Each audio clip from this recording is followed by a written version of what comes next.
እውነቱ ከሆነ እኛ ለውድድርም የተለያየ አገር በምንዞርበት ሰዓት የምናያቸው የስፖርት ማዘወተሪያ ቦታዎች በምናይበት ሰዓት በጣም እውነት ቅናት ይሰማን ነበር። ምክንያቱም ማንኛውም ሰው ፓርክ ከተማ መካከል ላይ ትላልቅ ፓርኮች ስፖርት የሚሰራበት ሜዳዎች ኳስ የሚጫወቱ የተለያየ ስፖርት የሚያደርጉ ህብረተሰብ ውስጥ ገብተን ስናይ በጣም እንቀና ነበር። እኔ ቀናለሁ በበኩሌ። ይህንን በማየት ከ10 ዓመት በፊት እዚህ ሱሉልታ አካባቢ ላይ ወልሰርቢ አካባቢ የሚባለው የስፖርት ማዘውተሪያ ቦታ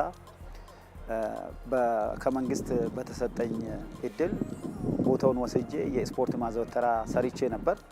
መሮጫ ትራክ ያለው ስቴዲየም ሁሉ ሆቴል የተሟላ ዛሬ ከ200 እስከ 300 አትሌቶች በዚህ ቦታ ላይ ስልጠና ያደርጋሉ። ከውጭም ጭምር መጥቶ እንደ ታዋቂ አትሌቶች እንደነ ሞፋራ ከተለያየ አገር መጥቶ እዚህ ቦታ ላይ ሰርቶ የሀገራችን ታዋቂ አትሌቶችም ትሬኒንጋቸውን በማድረግ ትላልቅ ኦሎምፒክ እንደ ሻምፒዮና ላይ ሄደው ሲያሸንፉ ነበርና ይህንንም ያደረኩበት ያው ከሌላ ካየሁት ነው። ያንን ግን ዛሬ መንግስት ትኩረት ሰጥቶ በተለይ በከተማችን ክብርት ከንቲባ አዳነች አቤቤ ከተማ ውስጥ ያለው አሁን የግሪነሪ ቦታዎች የኮሊደር ያሉ እንደ ኮሊደር ያሉ ኮሊደር ልማት ሰው አሁን ፓርኮች በየቦታ እየተሰሩ ነው። ስፖርት ማዘውተሪያ ቦታ ይሄ ከሚገባ በላይ የሚያስደስት ነው። ከፍተኛ ደስታ ተሰምቶኛል በዚህ ቦታ ላይ። ምናልባትም እኔ ብቻ ሳልሆን እውነቱን ያው መናገር ይችላሉ። ማታ ስንት ሰው ነው ወጥቶ በኮሊደሩ ላይ ወክ የሚያደርገው ስፖርት የሚሰራው? ምናልባትም እንደዚሁ ስናስበው በቀላል ሊመስለን ይችላል። ግን ስፖርት የአንድን ሀገር ጀርባ አጥንት ነው ቢባል ትልቅ ነው። ምክንያቱም ከተለያየ በሽታ ራሱን ለመጠበቅ ሰው አምራች ሆኖ ለመገኘት ኢነርጂቲክ ለመሆን ለምሳሌ አምራች ግለሰብ ለመሆን ስፖርት ወሳኝ ነው።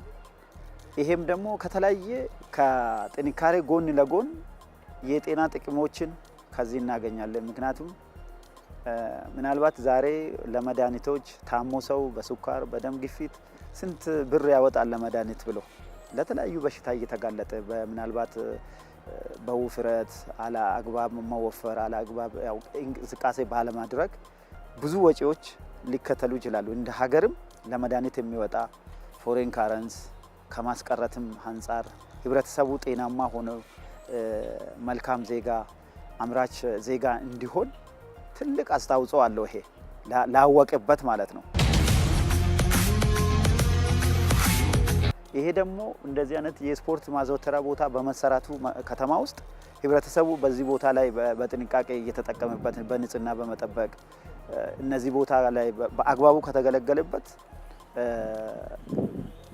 ህይወታቸውን በጣም ብዙ ነገሮችን የሚያቀልላቸው ይሆናል ማለት ነው። ስለዚህ ዛሬ ያየነው ነገር በክቡር ጠቅላይ ሚኒስትራችን ዶክተር አብይ አህመድ ጋር እዚህ በመገኘት እኛውን አትሌቶች ኦሎምፒክ ሻምፒዮና ላይ ትላልቅ ለሀገራቸውም ትልቅ ውጤት ያስመዘገቡ አትሌቶች ናቸው። በዚህ ቦታ ላይ ከክቡር ጠቅላይ ሚኒስትር ጋር ከከተማችን ክብርት ከንቲባ ጋር በመሆን ነው እዚህ ቦታ ያው ዛሬ የጎበኘ ነውና ምርቃቱ ተደረገው። ከፍተኛ ደስታ ተሰምቶኛል። በዚህ አጋጣሚ ላመሰግናቸው እወዳለሁ። ምክንያቱም ለዚህ ትኩረት ሰጥቶ ይህንን ትልቅ ነገር በከተማችን ላይ እንዲኖረው በማድረጋቸው እኔ እንደ አንድ ሰው እንደ አንድ አትሌት ያው ላመሰግናቸው እወዳለሁ። እግዚአብሔር ያክብርልን። ስለተደረገልን ነገር ሁሉ እናመሰግናለን።